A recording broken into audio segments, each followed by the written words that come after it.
The gun fired. Imani Cross didn't have time to think. 1 second, she was standing outside a Southside gas station at 2:47 in the morning, watching two men corner an elderly Korean woman by the ATM. The next second, her body was moving on instinct, her mother's voice echoing in her head like it always did when things got dangerous. Baby, you see somebody in trouble, you do something. That's who we are. She shoved the woman hard, felt the impact of expensive fabric and fragile bones against her palms, and then white-hot pain exploded through her left shoulder. The world tilted sideways. Asphalt rushed up to meet her face. Someone was screaming. Maybe it was her. The last thing she remembered was the old woman's face hovering above hers, lips moving in a language Imani didn't understand, and those eyes. Dark, calculating, unafraid despite everything that had just happened. Then nothing. When Imani opened her eyes again, she knew immediately that something was very wrong. The ceiling above her wasn't the water-stained drywall of her studio apartment. It was pristine white crown molding, the kind she'd only seen in magazines. Her fingers touched silk sheets that probably cost more than 3 months of her rent. Floor-to-ceiling windows showed the Chicago skyline lit up like a postcard, and for a confused moment, she wondered if she'd died, and this was some kind of transitional waiting room before judgment. Then the pain in her shoulder reminded her she was very much alive. You're awake. Good. We have much to discuss. Imani jerked upright, immediately regretting it as her shoulder screamed in protest. The elderly woman from the gas station sat in a chair beside the bed, perfectly composed in a cream-colored suit that probably cost more than Imani's car. Up close, in proper lighting, Imani could see the woman was probably in her late 60s, with silver hair pulled back in an elegant knot and the kind of bone structure that spoke of old money and older bloodlines. Where am I? Imani's voice came out rough, her throat dry. What happened? I need to go. I have shifts. I have bills. You took a bullet for me. The woman's English was perfect, barely accented. The shooter fled. You collapsed. My people brought you here for treatment. You've been unconscious for 18 hours. Imani threw back the silk sheets and immediately realized she was wearing someone else's clothes. Expensive pajamas that fit her perfectly, which meant someone had undressed her, measured her, and dressed her again while she was out. The violation of it made her stomach turn. I need to leave. Right now. She stood, legs shaky, and made it 3 steps before her knees buckled. The old woman didn't move to help her, just watched with those dark, assessing eyes as Imani caught herself against the bedpost. You're weak from blood loss. Sit down before you fall down. Lady, I don't know who you are, but I can't be here. I have a job. 3 jobs actually. I have rent due in 5 days. You have an $87,000 debt from your mother's medical bills. The woman's voice was calm, factual. You work for DoorDash, Target's overnight stock team, and you babysit on weekends for the Morrison family in Lincoln Park. You send money to your father and younger brother in Atlanta every month, even though you can barely afford to eat. You haven't been to a doctor yourself in 2 years because you can't afford insurance. Shall I continue? Ice water flooded Imani's veins. How do you know that? I make it my business to know about people who interest me. And you, Miss Cross, interest me very much. Imani backed toward the door, shoulder throbbing, head spinning. This is insane. You can't just kidnap people because they helped you. Kidnap is such an ugly word. I prefer to think of it as protective custody. Call it whatever you want. I'm leaving. Imani reached the door and yanked it open. 2 men in dark suits stood in the hallway, hands clasped in front of them, faces expressionless. They didn't move, didn't speak, didn't have to. The message was clear. What the hell is this? Imani spun back to face the woman. What do you want from me? To talk. Nothing more. Though I suspect you already know this isn't a conversation you can refuse. The old woman stood with the kind of grace that came from a lifetime of commanding rooms. She walked to the windows, looked out at the city below like she owned every building in sight. My name is Yoon Wayung. That name means nothing to you now, but in certain circles, it means everything. Last night's attack at the gas station wasn't random. It was an assassination attempt. Professional. Coordinated. Meant to look like a robbery gone wrong. Then call the police. Wayung laughed, but there was no humor in it. The police. Yes, I'm sure they'd be very interested in my business dealings. Just as interested as they'd be in why a young woman with outstanding warrants for unpaid parking tickets and a suspended license was out at 3 in the morning making deliveries. Imani's jaw tightened. That's not the same thing, isn't it? We all have our secrets, Miss Cross. Our little compromises with legality. The difference is scale. So what now? You threaten me into staying quiet. On the contrary, I'm offering you an opportunity. I don't want. The door opened again. This time, the man who entered made the suited guards look like children playing dress-up. He was tall, maybe 6'2", with the kind of build that came from actual use rather than gym vanity. His face was striking in a way that made Imani's breath catch despite her fear. Sharp cheekbones and full lips, skin the color of good whiskey, eyes so dark they looked black. He wore a 3-piece suit like it was armor, every line perfect, every detail calculated. He looked at Imani like she was a problem to be solved. This is her. His voice was deep, controlled, with traces of an accent Imani couldn't place. Korean maybe, but something else underneath. This is Imani Cross. Miss Cross, my son, Ray Yoon. The man called Ray studied her with the same assessing gaze as his mother. Imani had the sudden uncomfortable feeling of being appraised like livestock. She's smaller than I expected. She's also standing right here, Imani snapped. And she's leaving. No, Ray said simply. You're not. Before we continue with what happens next, do you ever feel trapped by circumstances beyond your control? Like the universe just decided your life wasn't your own anymore? Drop a comment below and let me know if you've ever been in a situation where you had no good choices, only bad ones and worse ones. And if you're already hooked on Imani's story, hit that subscribe button because this is only the beginning. Trust me, you won't want to miss what happens when she realizes just how deep this rabbit hole goes. Ray moved further into the room with the confidence of someone who'd never been told no in his life. He pulled out his phone, swiped through something, then turned the screen toward Imani. Her stomach dropped. The photo showed her father's apartment building in Atlanta. The timestamp read 6 hours ago. Her little brother Malik stood on the front steps, basketball under his arm, completely unaware he was being photographed. That's not a threat, Ray said, pocketing the phone. Just information. Your family is safe. I want to keep it that way. You son of a... Careful. His voice didn't rise, but something in it made Imani's words die in her throat. I'm not the villain in this story, Miss Cross. I'm the reason you're still breathing. The men who attacked my mother? They're part of an organization called the Lotus Syndicate, run by a man who calls himself Viper. Very creative, I know. These people don't leave witnesses. The moment you interfered, you painted a target on your back. So let me go? I'll disappear. I'm good at that. You can't disappear from people with the kind of resources Viper has. He has contacts in every police precinct, every hospital, every shelter in this city. You run, he finds you. Then he makes an example of you to send me a message. Imani's legs felt weak again. She sank onto the edge of the bed, mind racing. What do you want from me? Wyoung spoke up. Sit down, Ray. You're frightening the poor girl. She should be frightened. Fear keeps people alive. But he sat anyway, in the chair his mother had vacated, and suddenly the room felt smaller. Imani could smell his cologne, something expensive and subtle that probably cost more than her monthly grocery budget. Here's the situation, Ray said. My organization is in flux. I inherited my father's business when I was 17. Nigerian networks, import-export, protection services.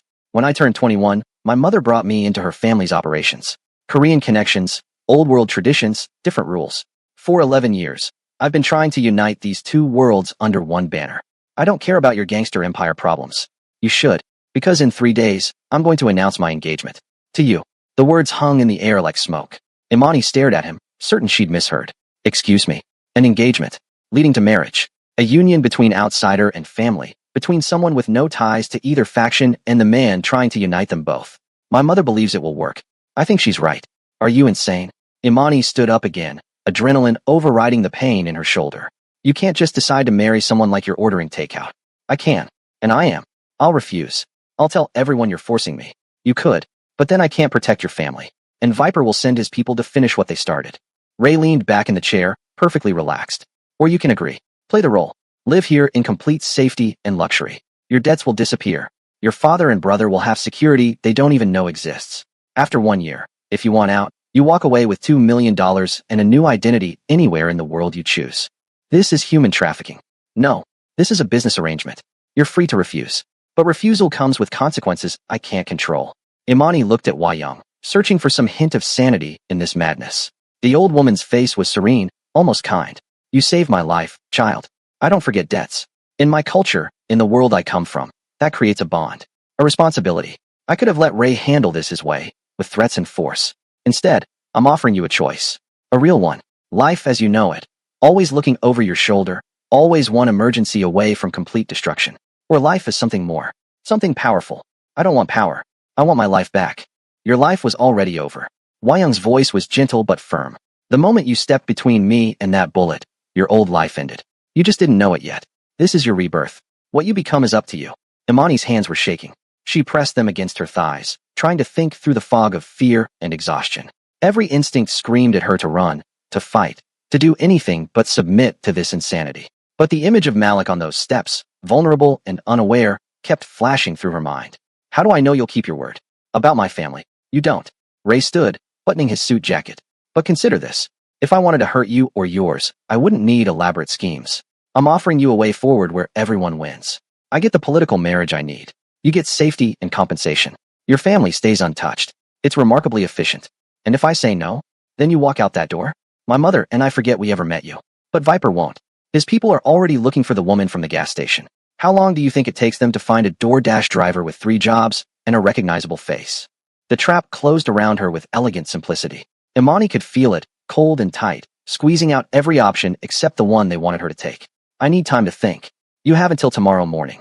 After that, we move forward with or without your cooperation. Ray walked to the door, paused. There's food in the kitchen. Clothes in the closet, all your size. A doctor will check your shoulder this evening. Try to rest, Miss Cross. You're going to need your strength for what comes next. He left without waiting for a response. Wayang moved to follow but stopped at the threshold. I know what you're thinking. That we're monsters. Perhaps we are. But monsters protect their own with a ferocity normal people can't imagine. You shed blood for me. That makes you one of us now, whether you accept it or not. Then she was gone too, and Imani was alone with her thoughts and the weight of an impossible choice. She went to the window, pressed her forehead against the cool glass. The city sprawled below, millions of lights representing millions of lives. Normal lives. People going to work, coming home, living in the blessed ignorance of safety. She'd been one of them yesterday. Now she was something else. Something trapped. The door opened again. Imani spun, expecting Ray or his mother, but it was a young woman in a maid's uniform carrying a tray of food. Mr. Yoon said you might be hungry. Her accent was East African, Eritrean maybe. She set the tray on a side table. I'm Zahara. I run the household staff. How long have you worked here? 6 years. Is he? Imani struggled for words. Is Ray as bad as he seems? Zahara's expression didn't change, but something flickered in her eyes. Mr. Yoon is fair. He protects the people who work for him. His enemies fear him for good reason. His allies trust him for better ones. That's all I can tell you. That's not an answer. It's the only answer you'll get tonight. Eat. You look like death. Zahara moved toward the door. One more thing. Mrs. Yoon chose you specifically. She's never been wrong about people. Not once in all the years I've known her. If she thinks you belong here, you probably do. Then she was gone, leaving Imani alone with food she couldn't eat and thoughts she couldn't organize. She looked at her phone, plugged in and charging on the nightstand. She hadn't even noticed it before. She grabbed it, unlocked it, and her heart sank. 7 missed calls from the DoorDash dispatch. 12 texts from her father asking if she was okay. 3 voicemails from bill collectors. Her normal life, still spinning along, not knowing it was already dead. She pulled up her messages to Malik, fingers hovering over the keyboard. What could she even say? Hey little brother, I got shot saving a crime boss's mom, and now I'm being forced into an arranged marriage with her scary son. Hope you're doing well in school. Instead, she typed, everything's fine. Got a new job opportunity. Might be out of touch for a few days. Love you. She hit send before she could overthink it. The next morning came too fast. Imani had barely slept, her mind cycling through escape plans that all ended the same way. Trapped. Cornered. Outmaneuvered by people who played games she didn't understand with stakes she couldn't afford. Zahara brought breakfast at 7, along with an outfit laid out on the bed. A cream silk blouse and tailored black pants that fit like they'd been made for her body specifically. Probably had been, Imani realized with growing unease. How long had they been watching her before the gas station? How much of that night had actually been coincidence? Mrs. Yoon would like to see you at 8, Zahara said. I can help you dress if your shoulder. I can manage. But she couldn't, not really. The pain when she lifted her arm made her gasp. Zahara stepped in smoothly, helping her into the blouse without comment, her hands gentle and professional. You'll adjust, Zahara said quietly. Everyone does. Is that supposed to be comforting? It's supposed to be true. At 8 exactly, a different guard appeared at her door. This one was massive, 6'5" at least, with dark skin and the kind of scars that spoke of serious violence survived. He wore a suit that probably required custom tailoring. Miss Cross. I'm Kim. I'll be your personal security. My what? Starting today, I go everywhere you go. Mrs. Yoon's orders. His accent was Nigerian, thick and musical. Before you ask, yes, even the bathroom. I wait outside, of course. I'm professional, not a pervert. This is ridiculous. This is survival. Let's go. He led her through the mansion, and Imani couldn't help cataloging details. 15-foot ceilings. Original artwork she recognized from museum exhibits. Marble floors that probably cost more than most houses. Security cameras hidden in crown molding. Armed men positioned at strategic intervals, all pretending to be staff. This wasn't just wealth. This was power. Wayang waited in a sunroom that overlooked private gardens. She sat at a small table with tea service that looked antique, and probably was. Morning light made her look softer, almost grandmotherly, but Imani wasn't fooled anymore. Sit, child. Have you decided? Imani remained standing. I have questions first. Of course you do. Ask. The gas station. That wasn't random, was it? You knew they were coming. A small smile touched Wayang's lips. Very good. You're clever. Yes, I knew. I received intelligence about the attack 3 days prior. I could have avoided it, sent extra security, stayed home. Instead, I went exactly where they expected me to be. Why would you do that? To see who would come. to identify Viper's local operatives, to understand his methods. She poured tea with steady hands, and to find what I'd been searching for. Someone with the courage to act when others freeze. Someone with nothing to lose but everything to fight for. Someone uncorrupted by our world but strong enough to survive in it. The manipulation of it stole Imani's breath. You used me. I gave you an opportunity. There's a difference. You could have died. But I didn't. Because you were exactly who I believed you to be. Sit down, Imani. Please. Your shoulder must be hurting. It was, but Imani refused to show weakness. She sat anyway, accepting the tea Young poured because refusing felt petty. What happens if I say yes? What exactly does this engagement mean? Publicly, you'll be introduced as Ray's fiancé. There will be a party in 3 days where both sides of his organization will meet you. Korean and Nigerian factions, all the captains and lieutenants who keep our operations running. You'll smile, be gracious, play the role of the devoted future bride. And privately, you'll learn how we operate, who our enemies are, what this life actually requires. You'll have tutors for Korean language and culture, combat training, financial literacy, everything you need to survive and eventually thrive in this world. I don't want to thrive in organized crime. Don't you? Young's eyes were sharp over the rim of her teacup. You've spent your whole life being crushed by systems designed to keep people like you poor and powerless. Student loans, medical debt, jobs that pay nothing and demand everything. The American dream, they call it. But it's a lie, isn't it? You work yourself to exhaustion and die anyway, leaving nothing behind but more debt for the people you love. The words hit too close to home. Imani looked away. Here, you have real power. Real choice. Yes, the work is dangerous. Yes, the stakes are high. But at least you're fighting for something tangible. At least you matter. I mattered before. Did you? Or were you just another invisible cog in a machine that didn't care if you lived or died? Young set down her cup. I'm not trying to be cruel. I'm trying to be honest. This world made you a victim. I'm offering to make you something else. A criminal. A queen. There's a difference. Before Imani could respond, Ray entered the sunroom.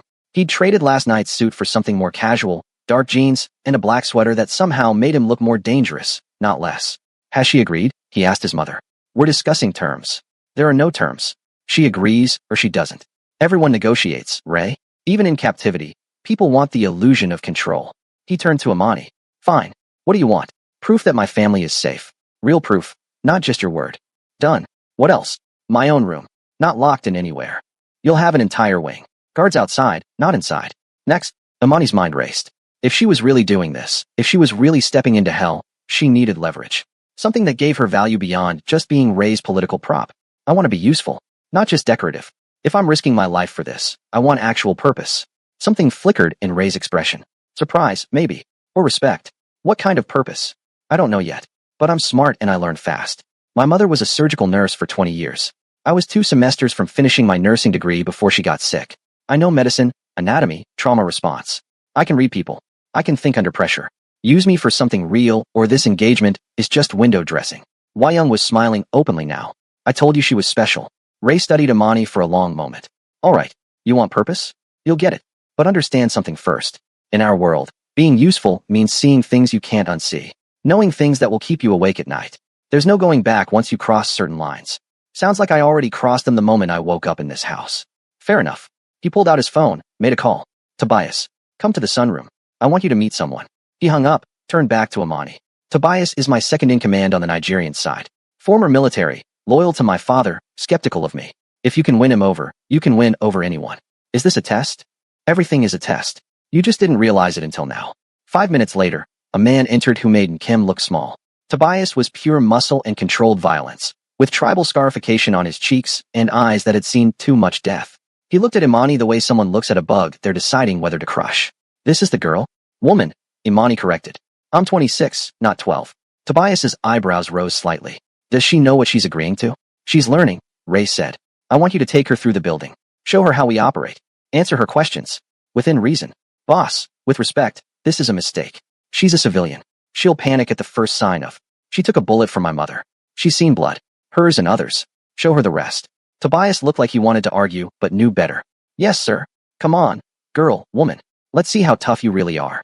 Imani followed him out of the sunroom, and Kim trailing behind like a silent shadow. Her heart hammered against her ribs. Whatever came next, she'd asked for it. No more pretending she was just a victim of circumstance. If she was going to survive this world, she needed to understand it. Even if understanding it changed her forever.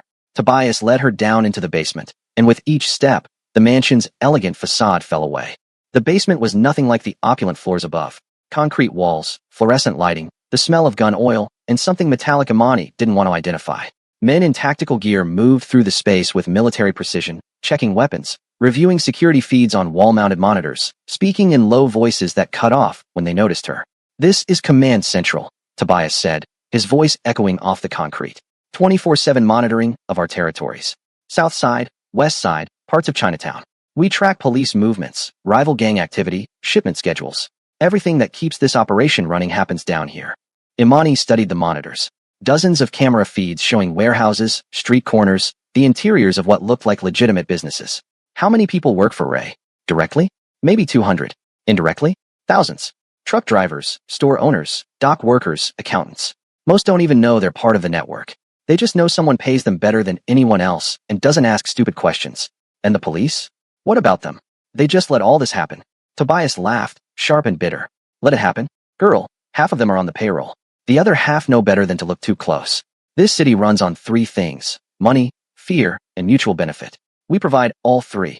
He moved to a weapons locker, pulled out a handgun, checked the chamber with practiced ease. You ever shoot before? No. You will. Can't walk around as Mrs. Yoon without knowing how to defend yourself. Kim will train you, but first rule, never pull a gun unless you're ready to use it. Hesitation gets you killed. I'm not killing anyone. That's what they all say. Then someone threatens something you love, and suddenly morality becomes negotiable. He holstered the weapon. Come on. I want to show you something else.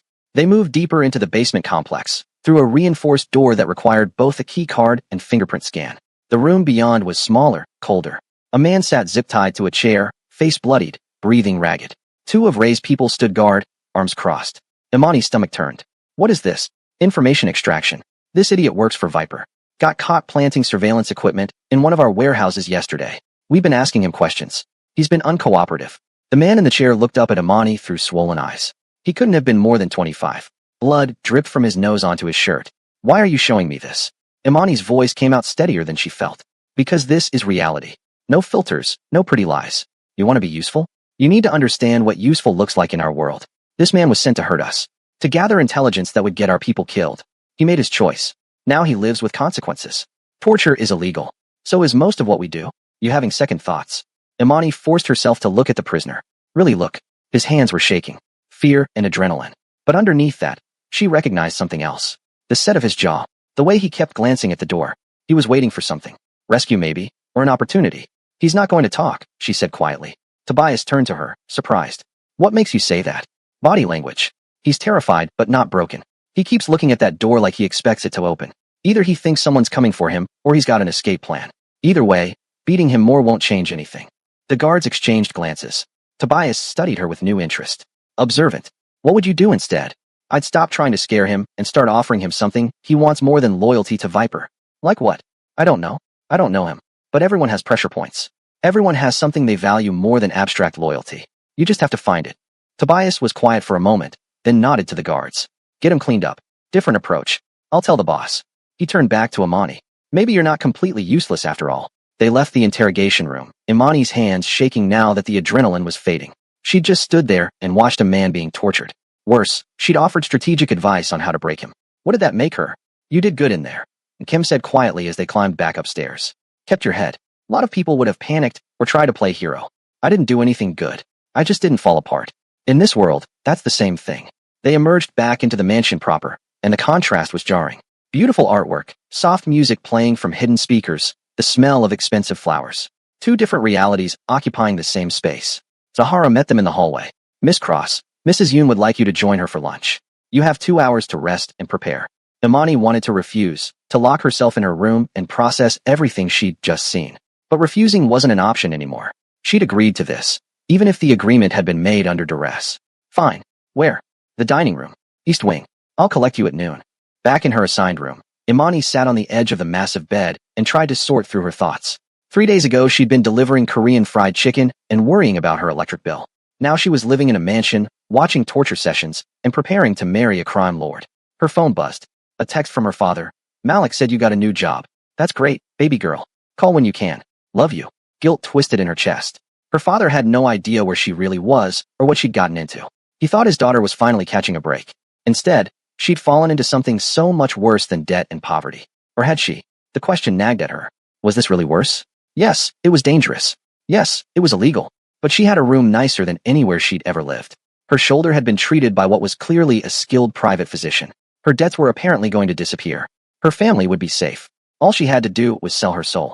A knock at the door interrupted her spiral. Ray entered without waiting for permission, still in his casual clothes, looking less like a crime boss and more like some tech CEO, slumming it on the weekend. Tobias says you impressed him. That's not easy. I didn't do anything special. You kept calm in a situation designed to make people panic. You analyzed instead of reacted. That's more special than you think. He moved to the window, looked out at the gardens. The engagement party is in 2 days. Korean and Nigerian factions will both attend. Some of these people have been skeptical of my leadership since my father died. They see me as too young, too mixed, too different from what they're used to. You'll help change that. How? By being exactly what you were in that interrogation room. Smart, observant, unshakable. They'll test you, try to make you uncomfortable, say things designed to make you react. You need to smile through all of it and make them believe you belong. I don't belong. Not yet, but you will. He turned to face her. My mother sees something in you. She's never wrong about people. If she thinks you can handle this world, then you can. The question is whether you believe it. I don't. Then fake it. Fake confidence is indistinguishable from real confidence to people who don't know you. And nobody here knows you. That's your advantage.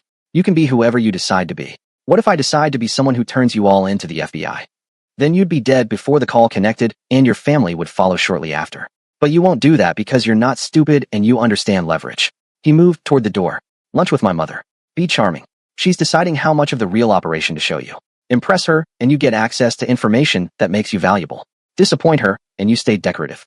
I thought I already agreed to this. You agreed to the engagement. Everything else is earned. Welcome to the family business, Miss Cross. He left, and Imani was alone again with choices that weren't really choices and a future that looked nothing like anything she'd ever imagined.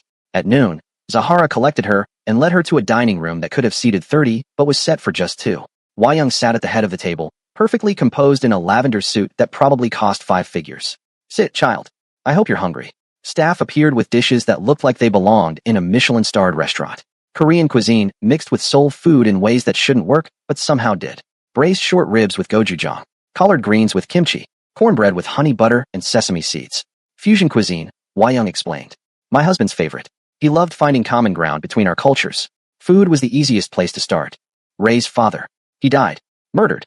11 years ago. A rival tried to take his territory. They succeeded in killing him, but failed to account for his teenage son's capacity for revenge. Her voice was steady, but something cold flickered in her eyes. Ray spent 2 years hunting down everyone involved. When he was finished, there was no rival organization left to oppose him. The casual way Wai-young spoke about mass murder made Imani's appetite vanish. She pushed food around her plate, trying to reconcile the elegant woman across from her with the architect of violence. You think I'm a monster, Wai-young said, reading her expression. Perhaps I am. But let me tell you about monsters, Imani. Real monsters don't announce themselves.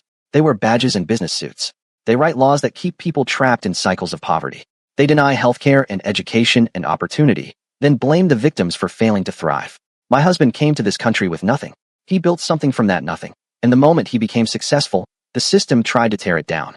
So he worked outside the system. And yes, he hurt people. But he also fed thousands, employed hundreds, gave hope to communities everyone else had abandoned. That doesn't justify. I'm not justifying anything. I'm explaining context. My son inherited a war he didn't start. He could have walked away, gone legitimate, tried to build something clean. But that would have meant abandoning everyone who depended on his father's protection. Families, children, people who had nowhere else to turn. So he stayed, and he fought, and he won. That's who you're agreeing to marry. A man who chose responsibility over safety. Imani set down her fork. Why me? Really? You could have found someone from within your world. Someone who understands this life. Why drag in an outsider? Wai-young smiled. Because insiders come with baggage. Family obligations. Old grudges. Hidden loyalties. You have none of that. You're a blank slate. More importantly, you're proof that this organization is bigger than bloodlines and old grudges. When people see that Ray chose someone who saved my life out of pure instinct, someone with no agenda and no connections, it sends a message. We value loyalty and courage over pedigree. And if I mess up, if I say the wrong thing or offend the wrong person, then you learn from it. I don't expect perfection, Imani. I expect effort. Show me you're trying to understand this world, and I'll protect you from your mistakes. Show me you're sabotaging it, and Ray's offer of $2 million and a new identity becomes significantly less appealing. The threat was delivered with the same gentle tone she'd used to discuss food. That's what made it terrifying. I met someone in the basement today, Imani said, changing subjects. One of Viper's people. He's not going to break from physical pressure. I heard. Tobias was impressed with your assessment. What would you suggest? I don't know enough about him. What's his name? Does he have family? What does he care about more than his loyalty to Viper? Wai Young's eyes glittered with interest. His name is David Park, 24 years old. Younger brother in college at Northwestern. Mother works as a seamstress in Chinatown. Father died of lung cancer 3 years ago, leaving the family with significant debt. Viper recruited him by paying off that debt and covering the brother's tuition. So he's not loyal to Viper. He's trapped by obligation, just like me. An astute observation. Then offer him a better deal. Pay his brother's tuition for the next 3 years. Set up his mother with a better job, something stable that doesn't destroy her hands. Give him a way out that doesn't feel like betrayal. And if he still refuses? If Viper has more leverage we don't know about, then at least you tried something that didn't involve breaking his bones. But I think he'll take it. People don't die for organizations. They die for family. Give him a way to protect his family better than Viper can, and he'll flip. Wai Young was quiet for a long moment, studying Imani with an intensity that made her want to squirm. Ray was right. You do think differently. Most people in our world default to violence because it's quick and it sends messages. But violence is expensive and it creates enemies. Your approach is subtler, more sustainable. I'm not trying to help you be a better crime organization, aren't you? The moment you offered that suggestion, you became complicit. You're already helping, whether you admit it or not. She dabbed her lips with a napkin. I'm going to give you a gift, Imani. Information. Real information about how this organization actually works. Not the violence and drugs that people imagine when they think organized crime. The boring truth underneath. She gestured and staff appeared to clear the table, replacing dishes with a laptop. Wai Young opened it, pulled up spreadsheets and documents. This is a construction company we own. Completely legitimate. It employs 200 people at union wages with full benefits. This is a chain of laundromats across the south side. Also legitimate. They provide services to neighborhoods where commercial chains won't operate. This is a logistics company that handles shipping for dozens of small businesses that can't afford their own distribution networks. She scrolled through more files. Yes, we have illegal operations. Protection rackets, though we prefer to call them security services. Gambling that the state has no business regulating. Import and export of goods that arbitrary laws have deemed contraband. But the majority of what we do is fill gaps that legitimate society has abandoned. We're the bank that loans money to people with bad credit. The security force that protects neighborhoods police have given up on. The employment agency for people with records that no one else will hire. You're describing yourselves as heroes. No, we're criminals. But we're criminals who provide value. The people in our territories don't call the police when there's trouble. They call us. Because we actually respond. We actually solve problems. Is that ideal? Of course not. But in the absence of functional government services, someone has to step in. Imani stared at the laptop screen, at the neat rows of data that made violence look like business. You're trying to make me feel better about this. I'm trying to give you perspective. The world isn't divided into good people and bad people. It's divided into people who acknowledge the complexity of survival and people who have the luxury of pretending morality is simple. Wai Young closed the laptop. Now, let's discuss the engagement party. You'll need appropriate attire, jewelry that sends the right message, an understanding of who the key players are and what they'll be evaluating you on. The next 2 days passed in a blur of preparation that felt like being drafted into a war Imani didn't understand. Language tutors appeared to teach her basic Korean phrases. She learned to bow properly, how to address elders with respect, the difference between formal and casual speech. Her tongue struggled with unfamiliar sounds, but she pushed through, aware that every mistake was being cataloged and assessed. Combat training with Kim started at 6 each morning. He taught her how to throw a proper punch, how to break someone's grip, where to strike for maximum impact. Her shoulders screamed with every movement, but she didn't complain. Weakness was a liability she couldn't afford. You're stronger than you look, Kim said after she successfully flipped him during a grappling exercise. Good instincts. But you hesitate. That'll get you killed. I'm not trying to kill anyone. Maybe not. But they'll be trying to kill you. Better to be ready. Evenings were spent with Wai Young, learning the intricate web of relationships that held Ray's organization together. Korean families who'd been in Chicago for 3 generations, carrying old-world traditions and older grudges. Nigerian networks that had transplanted West African tribal dynamics into South Side street politics. Everyone jockeying for position, testing boundaries, looking for advantages. Marcus Okafor will be there, Wai Young said, showing Imani a photograph of a handsome man in his 30s. Ray's most trusted captain on the Nigerian side. He fought alongside Ray's father. Very loyal, but also very traditional. He'll be skeptical of you. Because I'm not Nigerian? Because you're not from our world at all. He'll see you as a potential weak point. Proof that Ray is prioritizing politics over substance. What do I say to him? Nothing. Let your presence speak for itself. Marcus respects action, not words. Show him you're not afraid, and he'll come around eventually. Imani memorized faces and names until they blurred together. Sang-mi, Ray's cousin, who managed the Korean faction's finances with ruthless efficiency. Chen Wei, who controlled the Chinatown gambling operations. Ambassador Ah Kong-Kuo, technically retired from the Nigerian diplomatic corps, but actually the organization's primary connection to West African import networks. Dozens of others, each with their own agendas and allegiances. The night before the party, Ray summoned her to his office on the third floor. She'd never been in his personal space before. It was surprisingly sparse. Minimal furniture, lots of windows, shelves lined with books on strategy and philosophy. A photograph on the desk showed a younger Ray with a tall, powerfully built man who had to be his father. Same eyes, same intensity. Tomorrow night will be difficult, Ray said without preamble. Some of these people have known me since I was a child. They remember when I was powerless, when my father's death left us vulnerable. They'll be looking for any sign that I'm not strong enough to lead. And I'm supposed to help with that how? By being exactly what you are. Someone who doesn't flinch. Someone who sees clearly and acts decisively.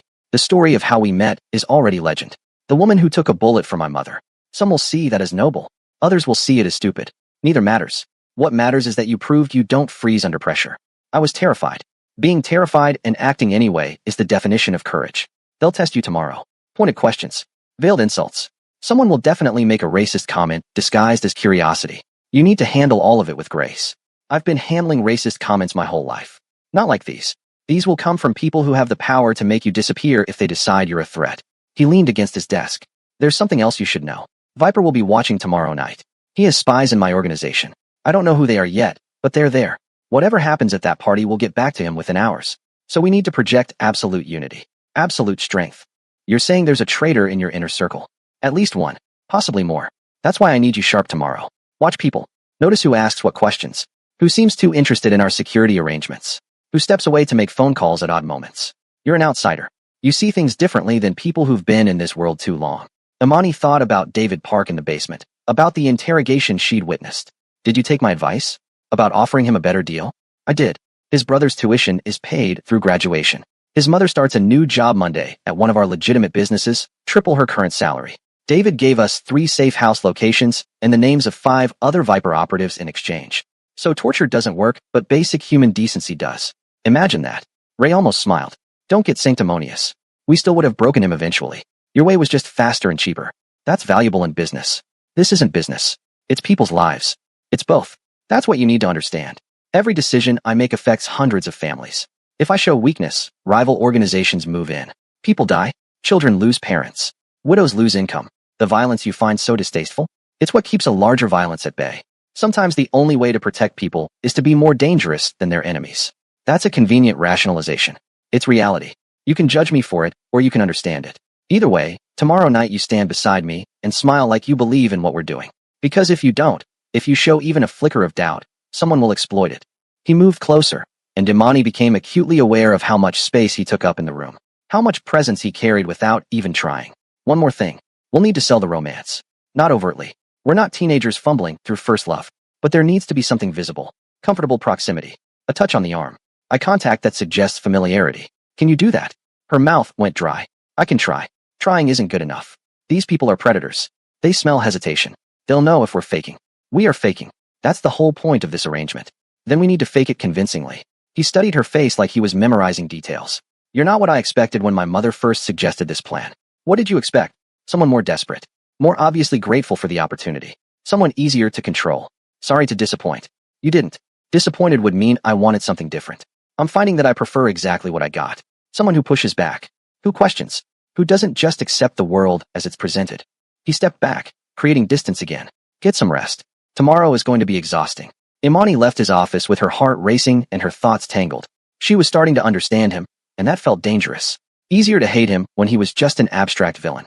Harder when she saw the impossible weight he carried, the constant calculations required to keep everyone alive. That night, sleep came in fragments. She dreamed of the gas station, but in the dream, she didn't push Wayung out of the way. She just stood there frozen while the gun fired again and again.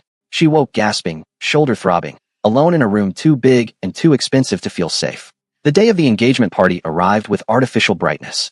Zahara and a team of stylists invaded Imani's room at dawn, turning her into someone she barely recognized.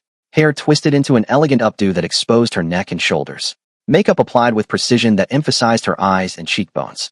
A dress that must have cost more than her car. Deep emerald silk that hugged her curves and made her look dangerous. You look like royalty, Zahara said, stepping back to admire their work. I look like a very expensive lie. Same thing in this world. Hwa-young appeared at 6, an hour before guests would arrive. She wore traditional Korean hanbok in midnight blue, every detail perfect, looking like she'd stepped out of a historical drama. But her eyes were sharp, assessing. Stunning. The dress was the right choice. Korean enough to show respect, modern enough to show you're not trying to be something you're not. She circled Imani slowly. How do you feel? Terrified. Good. Fear keeps you alert. Just don't let anyone see it. She produced a jewelry box, opened it to reveal a necklace that made Imani's breath catch. Jade and diamonds arranged in a pattern that was somehow both Korean and contemporary. This belonged to Ray's grandmother. Wearing it sends a message about your place in this family. I'm not actually part of this family. You are the moment you put this on. Everything changes after tonight, Imani. You understand that, yes? Right now you're a captive playing a role. After tonight, you're something else. Someone people will fear or respect or want to destroy. There's no going back to being invisible. Imani's hands shook as Hwa-young fastened the necklace. The weight of it felt symbolic. A chain disguised as jewelry. I need you to do something for me tonight, Hwa-young continued. Watch Marcus Okafor. I trust him, but trust is a luxury we can't always afford. He's been unusually interested in our security protocols lately. It's probably nothing, but I want a second opinion from someone he won't be guarding himself around. You think he might be Viper's spy? I think everyone is potentially Viper's spy until proven otherwise. That's how you survive in this business. The first guests began arriving at 7. Imani watched from an upstairs window as luxury cars filled the circular driveway. Men in expensive suits. Women in designer dresses. Everyone arriving with an entourage, everyone projecting power. Ray appeared at her door dressed in a tailored black suit that probably cost more than most people's monthly salary. He looked every inch the dangerous prince he was raised to be. Ready? No. Perfect. Neither am I. That's what makes us honest. He offered his arm.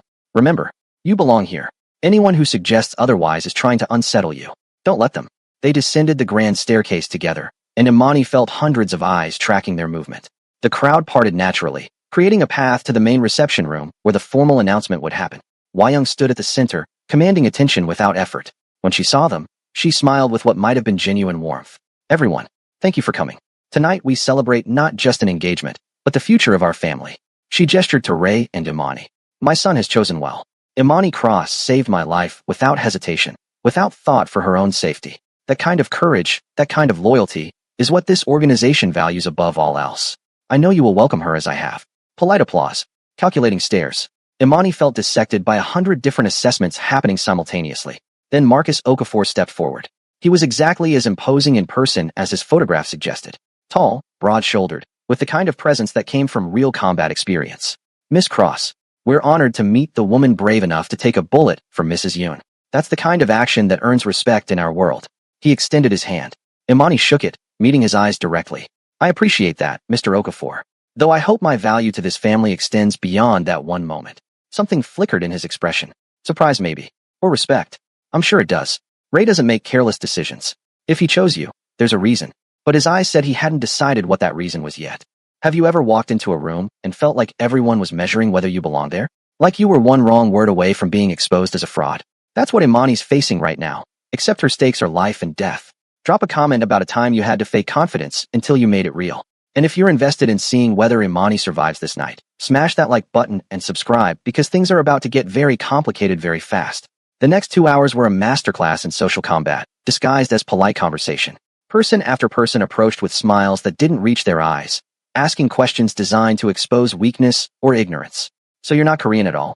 How fascinating that Ray would choose someone so outside our traditions. I understand you were working as a delivery driver when you met. What a romantic story. Your family must be so proud. Do they know about Ray's business ventures? Imani navigated each trap with the grace Hwa-young had taught her, deflecting without being defensive, acknowledging without apologizing. Yes, she was an outsider. That was precisely why she was valuable. Fresh perspective. No old grudges. Pure loyalty born from gratitude rather than obligation. But it was exhausting.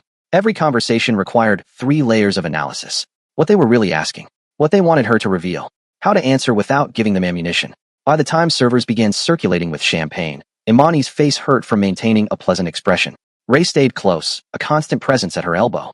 His hand occasionally found the small of her back, a touch that looked intimate but felt strategic. They were performing for an audience that graded on survival. You're doing well, he murmured during a brief moment alone. Better than well. Marcus is watching you like you're a puzzle he can't solve. That's exactly what we want. He keeps asking about my family. Very casual questions, but pointed. What did you tell him? That they're in Atlanta. That they're proud of me. Nothing specific. But he's fishing for leverage, isn't he? Ways to pressure me if needed. Probably. Or he's just being thorough. Marcus was my father's right hand. He takes security seriously. The fact that you noticed his pattern says you're learning. A commotion near the entrance drew everyone's attention. A woman had arrived late, making an entrance that demanded notice. She was stunning in the way that came from genetic luck and expensive maintenance. Korean features, flawless skin, designer dress that probably required a team to get into. She moved through the crowd with the confidence of someone who'd never been told no. Ray's expression hardened almost imperceptibly. Who is she? Imani asked. Sangmi, my cousin. She runs our financial operations and has never forgiven me for inheriting leadership instead of her father. Be very careful around her. She's brilliant and vindictive in equal measure. Sangmi approached with a smile that was all teeth and no warmth. Ray, how wonderful to finally meet your mysterious bride-to-be. She turned to Imani, eyes scanning with surgical precision. Imani Cross, I've heard so much about your heroic rescue. Tell me, was it instinct or calculation that made you throw yourself in front of a bullet? Instinct. I didn't have time to calculate. How refreshing. Most people in our world do nothing but calculate. It must be liberating to act without thinking through consequences. The insult was wrapped in compliment wrapping, delivered with a smile that never wavered. I find that people who overthink tend to paralyze themselves, Imani replied smoothly. Sometimes action is more valuable than perfect planning. Interesting philosophy. I wonder if you'll maintain it once you understand what this family actually does. The weight of the decisions we make. The lives that depend on us getting those calculations exactly right. Sangmi turned to Ray. I need to discuss the quarterly reports with you. Several discrepancies that require your attention. Tomorrow. Tonight is about celebration, not business. Of course. Forgive me. I sometimes forget that romance should take precedence over the survival of our organization. She smiled at Imani again. Enjoy your evening. I'm sure it will be memorable. She glided away, leaving tension in her wake. She hates me, Imani said. She hates everyone. Don't take it personally. Sangmi has wanted control of this organization since we were children. My father choosing me, then me choosing an outsider as a bride, feels like a personal insult to her competence. Is she dangerous? Extremely. But she's also pragmatic. As long as I'm useful to her career, she won't move against me openly. The moment I become a liability, she'll gut me without hesitation. Welcome to Family Dynamics in Organized Crime. More guests approached, more conversations that felt like chess matches. Imani was starting to recognize patterns. The Korean faction asked about cultural assimilation and respect for tradition. The Nigerian faction focused on loyalty and strength. Everyone wanted to know if she understood what she was getting into, and whether she'd crack under pressure. During a lull, Imani excused herself to the restroom, and Kim shadowed her silently, taking position outside the door. Inside the ornate bathroom, she gripped the marble counter and stared at her reflection. The woman looking back seemed like a stranger. Elegant, composed, belonging in a world of crystal chandeliers and casual cruelty. When had the performance started feeling less like a lie? The door opened. Sangmi entered, checking her makeup in the mirror like Imani wasn't even there. For a long moment, neither spoke. You're smarter than you look, Sangmi finally said. I was expecting some desperate gold digger. Instead, I get someone who actually listens and thinks before speaking. Interesting. Thanks, I think. It's not a compliment. It's an observation.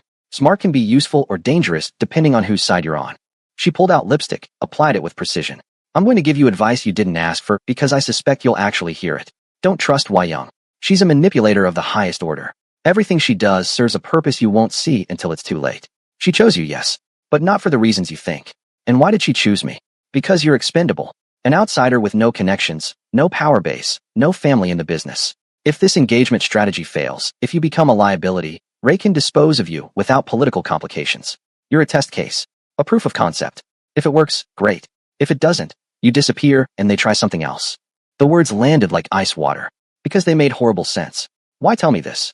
Because I want to see what you do with the information. Whether you run, or fight, or do something unexpected. You're a variable in an equation I don't like, Miss Cross. Variables get eliminated, or they get controlled.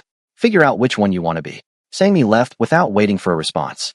Imani stood alone in the bathroom, her reflection now looking less like a stranger and more like a trapped animal wearing an expensive dress. When she emerged, Ray was waiting, concern flickering across his features. You were gone a while. Sangmi found me. She warned me about your mother. Said I'm expendable. She's trying to destabilize you. Create doubt. Don't let her. Is she wrong, though? If this arrangement stops being useful, what happens to me? Ray was quiet for a moment too long. Let's discuss this somewhere private. He led her through the mansion to a balcony overlooking the gardens. The party continued inside, muffled by glass and distance. Out here, the night was cold and quiet. Sangmi is right about one thing, Ray said carefully. You're a calculated risk. Everything in this world is calculated risk. Yes, You're an outsider without protection beyond what I provide. Yes, that makes you vulnerable. But it also makes you valuable in ways she doesn't understand. You have no agenda except survival. No competing loyalties. No legacy expectations. That clarity is rare and precious. That's not an answer to my question. The answer is that I won't let anything happen to you as long as you're useful to me and mine. The moment you betray us, all bets are off. Is that the reassurance you wanted? Because it's the only honest one I can give. At least it's honest. I don't traffic in comfortable lies, Imani. This life is dangerous. You could die tomorrow from Viper's people, or a random bullet, or bad luck. I can't promise you safety. I can only promise I'll do everything in my power to keep you alive because losing you would be inconvenient and expensive. In this world, that's as close to love as most people get. It shouldn't have been comforting, but somehow, in its brutal honesty, it was. We should get back, Imani said. People will notice we're gone. Let them notice. Let them see we're comfortable enough with each other to step away. It reinforces the narrative. But as they stood there in the cold night air, Imani realized something had shifted. This was no longer just performance. She was starting to understand how he thought, starting to anticipate his moves, starting to see the world through his eyes, where every action had consequences that rippled outward, where showing weakness meant death for people who depended on you. She was becoming complicit, not just in appearance, but in truth. They returned to the party together, and Imani noticed Marcus Okafor watching them from across the room. His expression was unreadable, but he was definitely paying attention. She thought about Wai Young's request to observe him. Throughout the evening, she'd noticed him making 3 separate phone calls, each time stepping into quieter corners. Could be innocent, could be something else. As the party wound down, guests began departing with promises to see each other soon and veiled assessments of how well Imani had performed. The general consensus seemed to be cautious approval. She hadn't embarrassed herself or Ray. That was apparently success in this world. Finally, it was just family remaining. Wai Young, Ray, Sangmi, Marcus, Tobias, and a few other key lieutenants. The atmosphere shifted from performance to business. Congratulations, Marcus said, raising his glass. To Ray and his bride. May this union bring strength to our family and fear to our enemies. Everyone drank. But Imani noticed Marcus's eyes stayed on her, assessing, calculating something. Miss Cross, he said, I'm curious. In all the conversations tonight, did anyone strike you as insincere? As perhaps playing a role rather than offering genuine welcome? The room went quiet. Everyone watching to see how she'd answer. It was a test. Maybe the most important one of the night. Imani met Marcus's gaze directly, refusing to look away or toward Ray for guidance. If she was going to survive in this world, she needed to stand on her own assessments. Everyone here was playing a role to some degree, she said carefully. That's what gatherings like this are. Political theater. The question isn't who was insincere, but whose performance revealed something they didn't intend to show. Marcus's eyebrows rose. And did anyone reveal such things? Several people. But I'd rather discuss my observations privately with Ray and Mrs. Yoon. Speaking openly about perceived weaknesses in front of those who might exploit them seems counterproductive. A slow smile spread across Marcus's face. Smart. Very smart. You're learning quickly. He turned to Ray. I withdraw my earlier reservations. She'll do. The tension in the room eased fractionally. Imani had apparently passed whatever test Marcus had designed, though she wasn't entirely sure how. The gathering broke up shortly after. Sangmi left with barely concealed irritation. Tobias clapped Ray on the shoulder and told Imani she'd exceeded expectations. The other lieutenants filed out with respectful nods, already mentally moving on to tomorrow's business. Soon it was just Ray, Wai Young, and Imani in the vast reception room. Staff moved efficiently through the space, clearing champagne glasses and flower arrangements like erasing evidence of the evening. You did exceptionally well, Wai Young said. Better than I'd hoped. Several people who came ready to dismiss you left reconsidering their positions. That's a significant victory. Marcus asked me about sincerity. That felt pointed. It was. He's concerned about internal security. Someone has been leaking information to Viper about our shipment schedules and safe house locations. Marcus is trying to determine who. Wai Young studied Imani's face. Did you notice anything about him during the evening? Imani hesitated. He made several phone calls. Stepped away 3 times to different locations. Could be normal business. Could be something else. I couldn't hear the conversations. 3 calls. Ray's voice sharpened. You're certain? Yes. Once around 8. Again, near 9:30. The last one, maybe 20 minutes before people started leaving. Ray and Wai Young exchanged glances that communicated something Imani couldn't decode. That's more than usual, Wai Young said quietly. Marcus typically doesn't conduct business during social events. He considers it disrespectful. Unless the business was urgent, Ray added. Or he was reporting to someone. Mother, we need to look into this. Carefully. Agreed. But not tonight. Tonight we celebrate a successful debut. She turned to Imani. Get some rest, child. Tomorrow the real work begins. You've proven you can handle social warfare. Now we'll see if you can handle everything else this life requires. Imani left them discussing logistics in low voices, Kim falling into step behind her as she climbed the stairs to her wing. Her feet ached from heels she'd worn for 6 hours. Her face hurt from smiling. Her brain felt scraped raw from constant vigilance. In her room, she kicked off the shoes and let Zahara help her out of the dress. The necklace came off last, heavy and cold in her hands. She stared at it for a long moment before placing it carefully in its box. "You survived," Zahara said, hanging the dress with reverent care. "Most people don't make it through their first major event without at least one significant mistake. You were flawless. I wasn't. I was terrified the entire time. Which is why you were flawless. Terror keeps you sharp. Overconfidence gets you killed." She moved toward the door. "Mrs. Yoon asked me to tell you something. She's pleased with your observation about Marcus. Said it confirms her instincts about you." "What instincts?" "That you see things others miss. That you're valuable beyond the political symbolism. That's dangerous knowledge, Miss Cross. Once they realize you're useful, they'll never let you go." Zahara left, and Imani was alone with that truth. She'd entered this arrangement thinking she could survive a year, take the money, and disappear into a new life. But she was starting to understand that people didn't just leave this world. They died in it, or they became it. She looked at her phone. Text from Malik. "Hope your new job is going well. Dad says you sound happy. I'm proud of you, sis." Guilt twisted her stomach. Malik thought she'd finally caught a break. Instead, she was neck-deep in organized crime, playing spy games with people who'd kill her without losing sleep if she became inconvenient. She should warn him. Tell him to be careful. But what could she say that wouldn't terrify him or make him do something reckless? Instead, she typed, "Job is intense but good. Miss you. Study hard. Love you. Safe. Meaningless." A lie wrapped in truth. Sleep didn't come easily. Every time she closed her eyes, she saw Marcus making those phone calls, saw Sangmi's calculating stare, saw David park bloody in that basement chair. This was her world now. Violence and manipulation wrapped in expensive suits and polite conversation. The next morning, Wayung summoned her early. Imani found her in a private office on the second floor, surrounded by monitors showing security feeds from various locations around the city. "Sit," Wayung commanded. "We need to discuss Marcus." "You think he's the leak?" "I think he's suspicious. The timing of those calls, the frequency, the need for privacy during a social event. It warrants investigation. I want you to get close to him. Build rapport. He trusts Ray, but he's cautious around anyone in Ray's immediate circle. You're new. He might let his guard down. You want me to spy on one of your most trusted people. I want you to observe and report. There's a difference. Marcus has been with this family for 15 years. If he's betraying us, I need to know why. If he's innocent, I need to eliminate him as a suspect so we can focus elsewhere. And how exactly do I get close to someone who probably sees me as a potential security risk? By being useful to him. Marcus values competence. Show him you're not just decorative. That you understand operational security. That you can think strategically.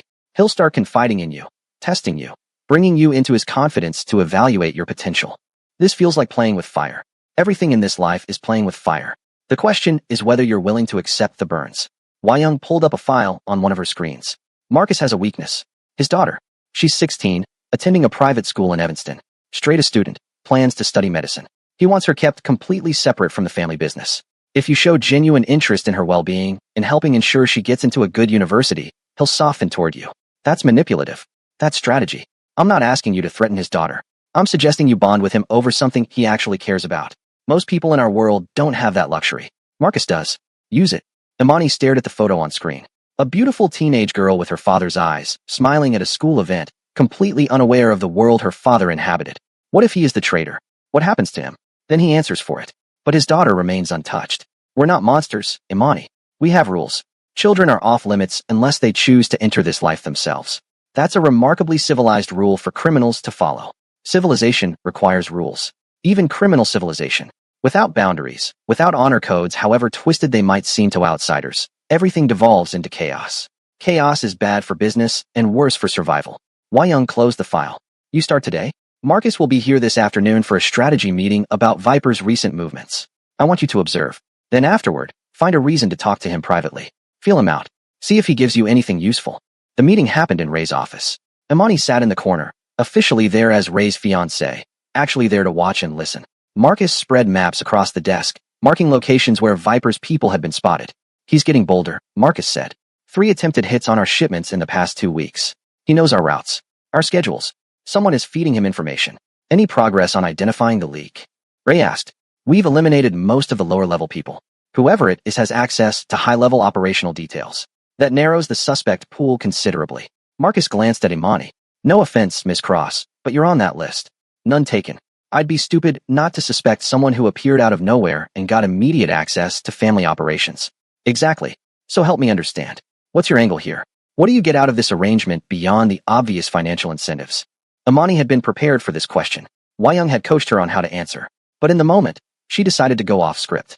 Honestly, I'm terrified and out of my depth. But I'm also tired of being powerless. My whole life has been about surviving on scraps while people with resources made decisions that crushed people like me. Maybe this is wrong. Maybe I'm making a terrible mistake. But at least here, I have a chance to matter. To protect my family. To be something more than just another person struggling to make rent. Marcus studied her for a long moment. That's the first completely honest thing anyone has said in this room in months. Most people lie to me, or they tell me what they think I want to hear. You just admitted weakness. That takes either courage or stupidity. Probably both. He almost smiled. You have kids, Miss Cross? No. A younger brother, though. 16. He's the reason I do any of this. The reason I work 3 jobs. The reason I agree to this insanity. Everything I do is to make sure he has opportunities one never had. Something softened in Marcus's expression. I have a daughter. 17. Wants to be a doctor. I work in this world, do the things I do, so she never has to. So she can live clean and normal and never know what her father really is. That must be hard. Keeping those worlds separate. Harder than anything I've ever done. But worth it. She got accepted to Northwestern's early admission program. Pre-med track. She'll be the first person in our family to go to college. Pride filled his voice, genuine and unguarded. Everything I've built, every compromise I've made, it's all for her. Imani saw the opening Wei Young had predicted. That's beautiful. I'm sure she'll do amazing things. My brother wants to study engineering. I'm trying to make sure he can finish high school without worrying about money. It's not much compared to Northwestern, but it matters. It matters more than you know. Kids who know their family is fighting for them, they try harder. They succeed more. That's worth any price. Marcus turned back to the maps. All right, you're off my suspect list for now. Anyone willing to admit they're scared and focused on family isn't calculated enough to be a spy. Spies are better liars. Should I be insulted that you think I'm a bad liar? In this world, take it as a compliment. The meeting continued, but something had shifted. Marcus included Imani in discussions now instead of speaking around her. Asked her opinion on potential security weaknesses. Listened when she pointed out that Viper's attack pattern suggested he had information about shipment routes, but not about the backup protocols. She's right, Tobias said, studying the map with new interest. Every hit has been on primary routes. He's never touched our alternates. Either he doesn't know about them, or he's deliberately avoiding them. Why would he avoid them? Ray asked. To maintain the illusion that his information is more complete than it is, Imani suggested. If he hits everything, we know exactly how much he knows. If he only hits primary routes, we second-guess ourselves. Wonder if the alternates are compromised too. It creates paranoia and hesitation. Marcus nodded slowly. That's good strategic thinking. Viper's smart enough to play the long game like that. Which means our leak might have more limited access than we feared. The meeting broke up with slightly less tension than it had started. Marcus approached Imani as she was leaving. You did good in there. Keep thinking like that, and you'll earn your place here through merit, not just politics. He hesitated. My daughter. She's having trouble with her college essay. Keeps second-guessing herself. Thinks it's not good enough. You went to college, right? 2 years. Before life got complicated. Would you be willing to look at it? Give her some feedback? She needs a woman's perspective. Someone who understands what it's like to fight for education when the world keeps putting obstacles in your path. It was the exact opportunity Wei Young had predicted. The chance to get close to Marcus through his daughter. Imani knew she should say yes immediately, play the role, advance the agenda. But looking at Marcus's face, seeing genuine fatherly concern there, she felt something twist in her chest. This was manipulation. Using a teenage girl's college aspirations to spy on her father. It was exactly the kind of casual cruelty she'd always hated about powerful people. And she was about to do it anyway.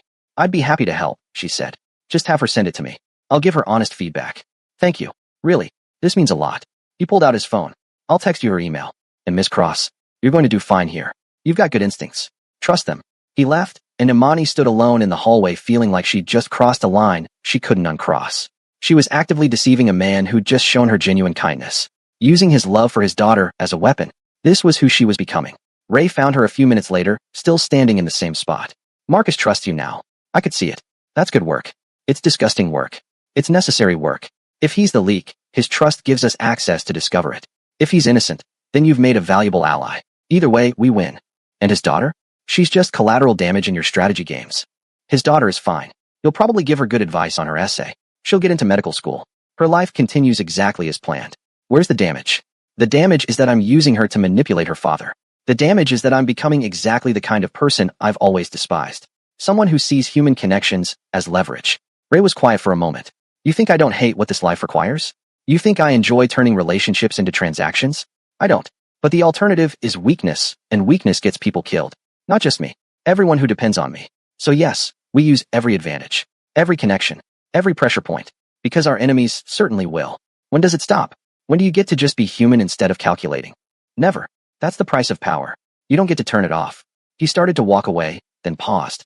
But for what it's worth, the fact that it bothers you means you haven't lost yourself completely. Hold on to that.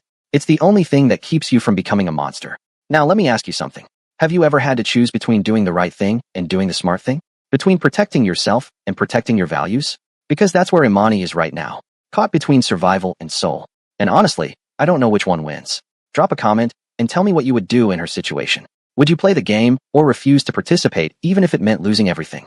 And if you're still riding this roller coaster with us, hit that subscribe button. Because we're about to find out if Imani can navigate this world without losing who she is. Or if that's even possible. Over the next week, Imani fell into a routine that felt simultaneously normal and completely insane. Mornings meant combat training with Nkem, learning how to fight dirty and survive dangerous situations. Afternoons were spent in meetings, observing how Ray's organization actually functioned. Evenings belonged to language lessons and strategic planning sessions with Young. And in between all of it, she corresponded with Marcus's daughter, Amara.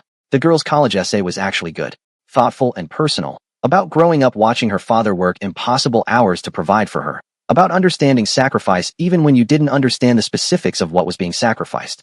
Imani gave genuine feedback, helped her strengthen weak paragraphs, encouraged her to trust her voice. It felt like the only honest thing she'd done in days. "You're good at this," Amara wrote in one email. "My English teacher just tells me to add more detail. You actually explain why certain parts work and others don't. Thank you."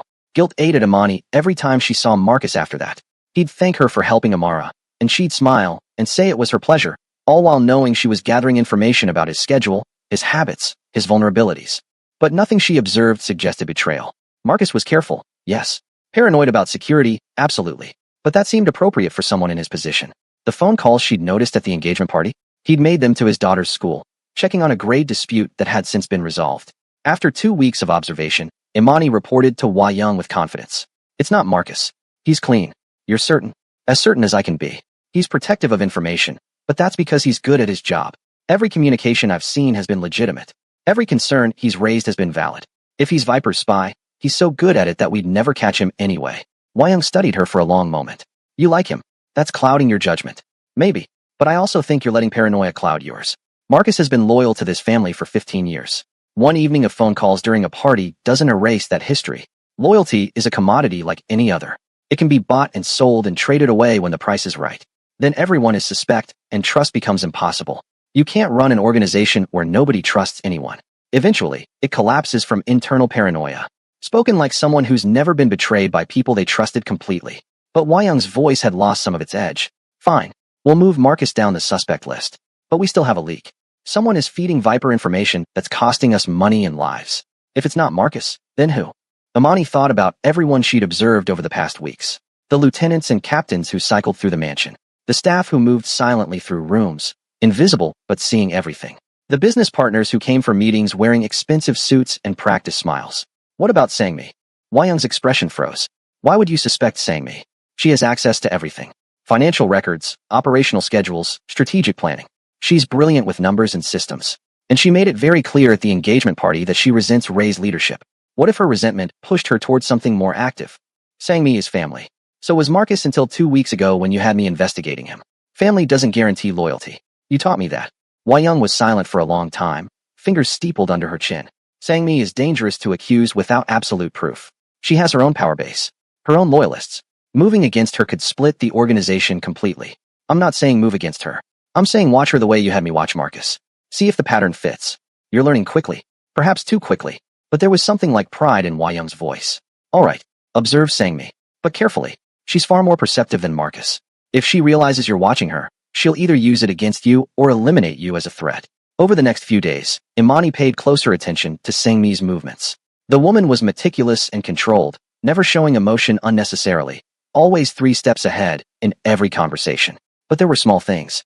Inconsistencies in her schedule, meetings that ran longer than their official duration. A new phone she used for certain calls, separate from her primary device. It wasn't proof, but it was pattern, and patterns meant something in this world. The breaking point came during a shipment that was supposed to be completely secure. Only 5 people knew the route and timing. Ray, Young, Marcus, Tobias, and Sangmi. The shipment was hid anyway. Clean operation. Professional. Viper's people knew exactly where to strike and when. In the aftermath, with 3 men dead and $500,000 in merchandise gone, Ray called an emergency meeting. The tension in the room was suffocating. Someone here is betraying us, Ray said, his voice cold and controlled. Someone in this room is feeding information to Viper. I want to know who and I want to know why. We've been through this, Sangmi said, not looking up from her tablet. We've investigated everyone. Run background checks. Monitored communications. Either we're dealing with someone impossibly careful or we're chasing shadows. Or we're not looking at the right people, Imani said quietly. Every head turned toward her. She felt the weight of their stares, felt the danger in speaking up, but pushed forward anyway. We've been assuming the leak is someone lower level. Someone with limited access who's been carefully gathering information. What if it's the opposite? What if it's someone with complete access who doesn't need to be careful because their position makes them invisible to suspicion? What are you suggesting? Tobias asked, voice dangerous. I'm suggesting that we've been looking down when we should be looking across. The leak has to be someone at this table. Someone who knew about today's shipment. The room erupted. Accusations flew. Marcus demanded to know if Imani was accusing him after he'd trusted her. Tobias stood up, ready to defend his honor. Sangmi watched it all with calculating eyes. Ray slammed his hand on the table. Enough. She's right to raise the question. We've eliminated everyone else. That leaves us. He turned to Imani. Do you have a specific accusation or just general paranoia? This was the moment. The choice that would define everything that came after. Imani could back down, apologize, retreat into safety. Or she could commit fully to the world she'd entered. She thought about her mother. About the bullet she'd taken. About Malik and her father depending on her to survive. About becoming someone who mattered instead of someone who was crushed by systems she couldn't control. I think it's Sangmi, Imani said clearly. I think she's been feeding information to Viper to destabilize Ray's leadership. Not because she wants Viper to win, but because she wants Ray to fail. She wants the organization to see him as weak, so they'll turn to her instead. The silence that followed was absolute. Sangmi set down her tablet slowly, deliberately. That's a very serious accusation. Do you have any proof, or are you simply trying to eliminate competition for Ray's attention? I have observation. You have a second phone you use for certain calls. Your meetings run longer than scheduled. You've been in contact with someone outside our network using encrypted applications. And you're the only person who benefits from Ray looking incompetent. Encrypted communications are standard security practice. My meetings run long because I'm thorough. And I have a second phone because I separate business from personal calls. None of that proves anything. Then prove me wrong. Let us examine both phones. Show us your communication logs. If you're innocent, you have nothing to hide. Sangmi's smile was sharp as glass. And if I refuse this invasion of privacy, does that make me guilty in your eyes?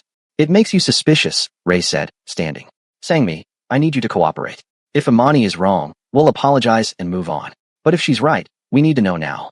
You'd take the word of this outsider over family? Over someone who's been part of this organization since before you could walk? I'd take evidence over blind loyalty.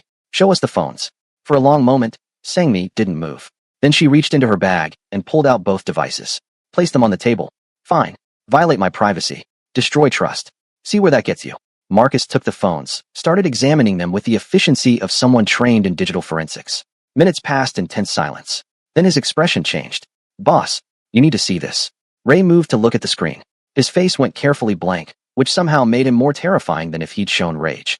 Sangmi, explain why you have detailed records of our shipment schedules in an encrypted file labeled insurance. Because I'm protecting myself. You're unstable, Ray. This marriage to a complete outsider proves it. I wanted documentation of our operations in case you drove everything into the ground and I needed to rebuild. Rebuild or sell. Because these files have been accessed from an external IP address. Multiple times. Someone outside our network has been reading our operational details. Sangmi's composure finally cracked. That's impossible. My encryption is military grade. Clearly not. Or Viper is better at cracking encryption than you thought. Ray's voice could have cut steel. You've been compromised. Whether intentionally or through arrogance doesn't matter.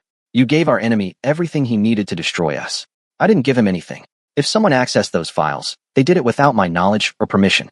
This is a setup. Is it? Or are you just realizing your plan failed? Ray turned to Marcus and Tobias. Secure her. We'll investigate fully. If she's a knowing traitor, she answers for it.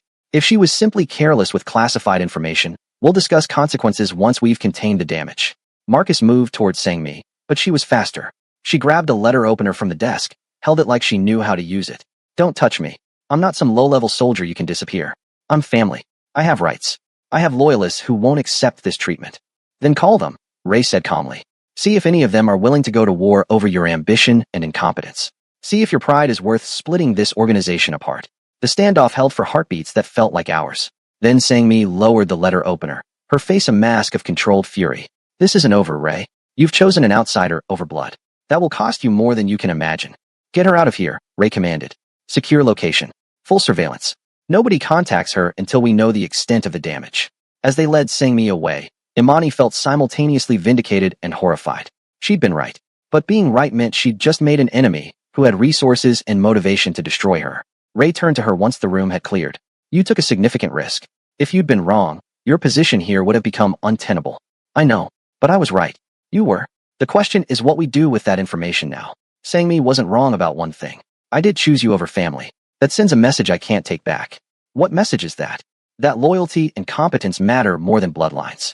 That I'm building something new, not maintaining something old. Some people will respect that. Others will see it as betrayal. He moved closer, and Imani was suddenly aware of how alone they were. You're not just a political symbol anymore. You're a real player in this game. That makes you valuable. It also makes you a target. Are you ready for that? Imani thought about everything that had led to this moment. The gas station, the forced engagement, the slow transformation from victim to participant to strategist. She thought about Malik and her father, safe because of choices she'd made.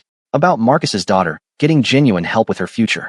About David Park, saved from torture by mercy instead of violence. She thought about who she'd been 3 weeks ago, and who she was becoming now. I don't know if I'm ready, she said honestly. But I'm not backing down. I've come too far to retreat now. So yes, I'm in. All the way. Ray studied her face, and something shifted in his expression. Something that looked almost like respect mixed with something more dangerous. Something that felt like recognition. Then welcome to the family business, Imani Cross. For better or worse, you're one of us now. And standing there in the mansion that had been her prison and was now becoming her kingdom, Imani realized with perfect clarity that she'd stopped trying to escape weeks ago. She'd stopped being a victim pretending to play a role. She'd become something else entirely. Someone who saw the game clearly and had decided to win it. 6 months ago, she'd been delivering fried chicken at 3 in the morning, one emergency away from losing everything. Now she stood in the center of a criminal empire, having just exposed a traitor, wearing clothes that cost more than her old car, with armed men who'd die for her if ordered. Her phone buzzed. Text from Malik. Just got my SAT scores back. 1,420. You always said I could do it. Thank you for believing in me. Tears stung her eyes. This was why. This was always why. Everything she'd done, every line she'd crossed, every piece of her soul she'd compromised. So Malik could live clean and safe and normal. So he could have the future she'd lost. Even if it meant she could never go back to being the person who'd raised him. You okay? Ray asked, seeing her expression. Yeah, Imani said, pocketing her phone. Just remembering why I agreed to all this. Why I keep agreeing, every day. Family. Family. The only thing worth selling your soul for. Then you understand me better than most. That's dangerous knowledge, Imani. Once you understand why I do what I do, it becomes harder to judge me for it. She met his eyes. Maybe I've stopped judging. Maybe I'm just trying to survive long enough to make sure the people I love get to live better lives than I did. That's all any of us are doing. We just have different methods. He moved toward the door, paused. The wedding is in 3 months. Real wedding this time, not just an engagement party. After that, you'll have full access to everything. Full power. Full responsibility. Use these months to decide if that's really what you want. Because once we're married, there's no pretending anymore. You'll be as guilty as I am of everything we do. He left her alone with that truth. 3 months to decide if she could live with being a criminal. 3 months to figure out if the power was worth the price. Imani walked to the window, looked out at Chicago spreading below her like a kingdom waiting to be conquered or a prison waiting to close completely. She didn't know which it would be, but she knew with certainty that she was done being powerless, done being invisible, done letting the world crush her without fighting back. Whatever came next, whoever she became, at least she'd matter. At least she'd be dangerous instead of disposable. And maybe that was enough. Maybe that had to be enough. Because there was no going back now. Only forward, into darkness or light or something in between. If you made it this far, you're part of Imani's journey now. You've watched her transform from a broke delivery driver to a mafia queen in training. The question is, has she lost herself or found herself? Drop a comment with your honest thoughts. And if you want to see what happens when the wedding day finally arrives, when she stops being Ray's pretend fiancée and becomes his actual wife with all the power and danger that brings, hit that subscribe button and smash the notification bell. Because this is just the beginning of Imani's story. The real war hasn't even started yet. Thanks for watching, and I'll see you in the next one.